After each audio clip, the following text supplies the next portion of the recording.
নমস্কার, আমি আবার চলে আসলাম আমার চ্যানেল হ্যাপি মলিনা নিয়ে। আপনাদের সবাইকে আমার চ্যানেলে স্বাগত। আশা করছি সবাই ভালো আছেন, কারণ একটু গরমটাতে একটু অবশ্যই কমেছে, কারণ বেশ ভালোই আজকে টানা 3 দিন ধরে বৃষ্টি হচ্ছে, থামাথামির কোনো সিন নেই, মাঝে মধ্যে একটু থামছে। এই টাইমটা আমি পেয়ে গেছি, নাহলে আমি ছাদের ওপরে এই ভিডিওটা আমি করতে পারতাম না।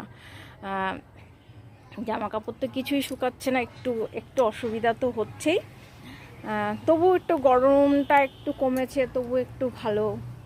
আজকে আমি আপনাদের সাথে আলোচনা করব ড্রাগন ফল নিয়ে। ড্রাগন ফলটা কি করে বড় করা যায় এবং সেটা ফুল আসলে ফুলটাকে কি করে রক্ষা করা যায় সেটা নিয়েই আমি আলোচনা করব আজকে।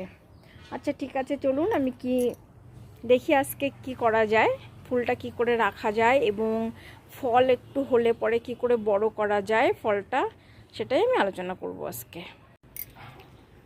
আগে আপনাদের দেখিয়ে নিই আমার ড্রাগন গাছগুলো। এই দেখুন, একটা, দুটো, আরেকটা আমি লাগিয়েছি, এই যে 3টে। তো কি করে লাগাতে হয় সেই প্রসেসটা তো আপনাদের আমি আগেই বলেছি। এবার আমি বলবো যে কি করে ফুল আসবে এবং ফুলটাকে কি করে রাখা যায়, সেটা খুব তাড়াতাড়ি কি করে ফুল আসে। তবে ঠিকঠাক গাছ পেলে পরে, আমি তো যখন গাছ পেয়েছিলাম তার 4 মাস লাগানো 4 মাস বাদেই কিন্তু আমার ফুল এবং ফল দুটোই আমার হয়ে গেছে। অবশ্য ফল আমাদের খাওয়াও হয়ে গেছে। এই দেখুন, ফল এখন 4টে ধরে রয়েছে, 4টে ফল ধরে রয়েছে। এবং যে ফুল আসবে, এই যে ফুলের যে কুড়িগুলো ওই যে দেখুন, অনেক কুড়ি এসেছে। এই যে কুড়িগুলো অনেক কুড়ি এসেছে।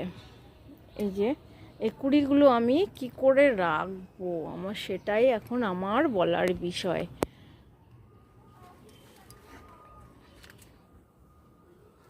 দেখুন, এই কুড়িগুলো রাখার বিষয়ে আমি বলি। যখন আপনি কুড়িগুলো আসবে তার আগে একটু মোটামুটি গাছটা যখন 4 মাস হবে, তখন 4 মাস বাদে আপনি বুঝতে পারবেন আমার গাছে কুড়ি আসবে। কারণ কুড়ি কখন আসবে সেটা কিন্তু আমরা কেউই জানি না সঠিকভাবে। তবে কি একটা আইডিয়া করে নিতে হয় যে 4 মাস বাদে মোটামুটি একটা কুড়ি আসার সম্ভাবনা আছে। তখন আপনি কি করবেন, তখন আপনি স্প্রে করতে হবে। স্প্রে মানে এবার যেই ওষুধটার মধ্যে আপনার জিঙ্ক এবং বোরন দুটোই থাকবে, সেই রকম কোনো ওষুধ আপনাকে স্প্রে করতে হবে। আমি কিছু নাম বলছি, যেরকম অ্যাগ্রোমিন গোল্ড। এটা হলো আপনি ফুল আসার কিছুটা আগে স্প্রে করবেন। 1 থেকে 1.5 লিটার জলে 1 ml ওই ওষুধটা নিয়ে নেবেন। নেওয়ার পরে তারপরে আপনি স্প্রে করবেন। তারপরে আপনি স্প্রে করে দেবেন। কিন্তু স্প্রেটা দেখা যাচ্ছে আপনি ভুলে গেছেন, আপনি বুঝতে পারছেন না যে কখন আপনার গাছে ফুল আসবে। আমরা অনেকেই আছি বুঝতে পারি না কখন ফুলটা আসবে। তবে কি গাছটা লাগানো 4 মাস বাদে বুঝে নিতে হবে মোটামুটি একটা ফুল আসার সম্ভাবনা আছে। যদিও বা না বুঝতে পারেন ফুলটা চলে এসেছে, কিন্তু কিছু করার নেই। তখন ওই যে আমি বললাম যে অ্যাগ্রোমিন গোল্ড, ওটা আপনি যেই প্রসেসে বললাম ওইভাবে আপনি স্প্রে করে দেবেন। তারপরে দেখবেন যে ফুলটা রয়ে গেছে। এবার ফুলটা আপনি আপনার গাছে যদি 7টা ফুল আসে, কিন্তু 7টা ফুলই থাকবে না। অনেকে বলে যে ফুল ভেঙে দেবেন, অন্যান্য ফুলগুলো বড় হওয়ার জন্য এবং থাকার জন্য। কিন্তু আপনি কি জানেন যে কোন ফুলটা আপনার থাকবে, কোন ফুলটা আপনার থাকবে? আপনি কিন্তু জানেন না। এই যে দেখুন, এই যে ফুল এসেছে, এই যে এর মধ্যে কি আপনি জানেন কোনটা থাকবে কোনটা থাকবে না? জানেন না, তাই তো? আমিও জানি না। এবার তবুও আপনাকে তো বুঝে নিতে হবে কোনটা থাকবে কোনটা থাকবে না। তবে কিন্তু আপনি নিজে ভাঙতে যাবেন না। যেটা থাকবে না সেটা প্রকৃতির নিয়মে একাই পড়ে যাবে, কারোর কথা শুনে আপনি ভাঙতে যাবেন না। এবার ওটা যখন স্প্রে করবেন, স্প্রে করার মোটামুটি দিন 15 বাদে আবার কখন স্প্রে করবেন আমি বলে দিচ্ছি। যখন 20টা থেকে ফুল হবে, ফুলের থেকে একটু ফলে পরিণত হবে, 1 সপ্তাহ যখন ফলে পরিণত হবে, তখন আপনি আবার কি করবেন, ওই অ্যাগ্রোমিন গোল্ডটা আবার ওই প্রসেসে আপনি আবার স্প্রে করবেন, ওই প্রসেসে আবার স্প্রে করবেন, যার ফলে কী হবে, ফলটা অনেকটাই বড় হবে। আপনাদের আমি আরেকটা ওষুধের নাম বলছি, সাগরিকা। সাগরিকা এটা 2 ml করে নিতে হবে। ওই 1 লিটার থেকে 1.5 লিটার জলের মধ্যে নিয়ে 2 ml করে ওটা নিতে হবে। আর ওটার একটু, কারণ কি ওটার একটু টেস্টটা একটু কম, কিন্তু কি বলুন তো, ওই যে আমি অ্যাগ্রোমিন গোল্ড বললাম, সাগরিকা বললাম, দুটো ওষুধ কিন্তু আবার একসঙ্গে কিন্তু দিতে যাবেন না। দুটোর কিন্তু কাজ একই রকম কাজ করে, কারণ দুটো কিন্তু একসঙ্গে দিতে যাবেন না। যদি যে কোনো দেবেন, যে কোনো একটা। দুটোর কথা বললাম এই কারণেই যে অ্যাগ্রোমিন গোল্ডটা আপনি নাই পেতে পারেন, হয়তো সাগরিকাটা পেলেন, অল্টারনেট করে ওইটা নিলেন। আর অনলাইনে তো এগুলো পাওয়াই যায়, তো অনলাইন থেকেও আপনি নিতে পারেন। আর গাছের যে খাবার, যেটা যে পটাশিয়াম সালফেটটা, এগুলো ফুল ফল আসার আগে দেবেন, পরে আর দেওয়ার কোনো প্রয়োজন পড়ে না।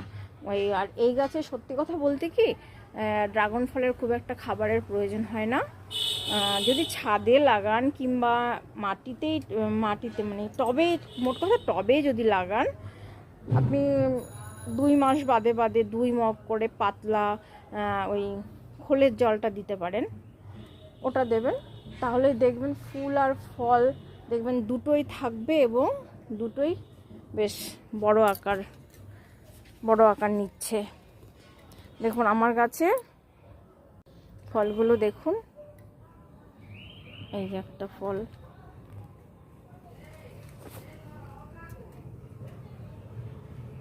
যে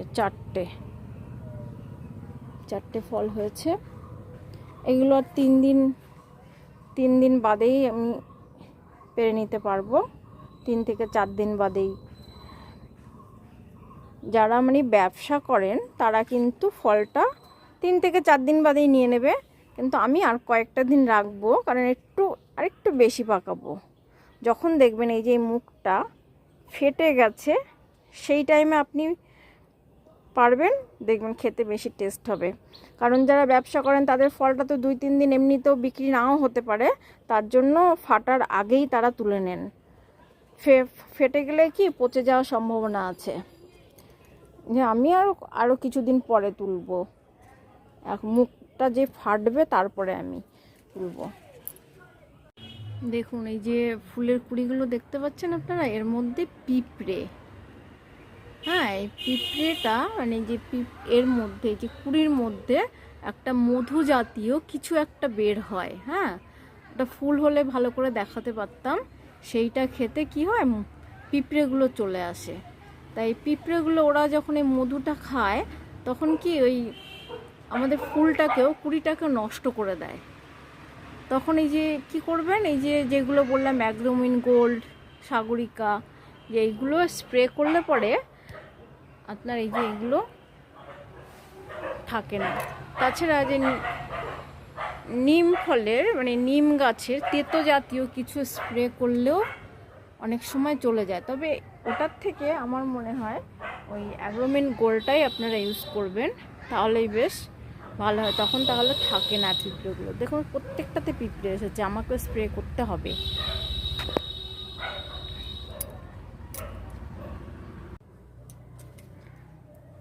হ্যাঁ তখন যে বললাম যে এই ওষুধগুলো স্প্রে করতে হবে, তা এবার আপনাদের মনে তো প্রশ্ন জাগতেই পারে, এবার আমি ওষুধগুলো কখন কোন টাইমে স্প্রে করব, কোন টাইমে স্প্রে করলে ভালো হবে।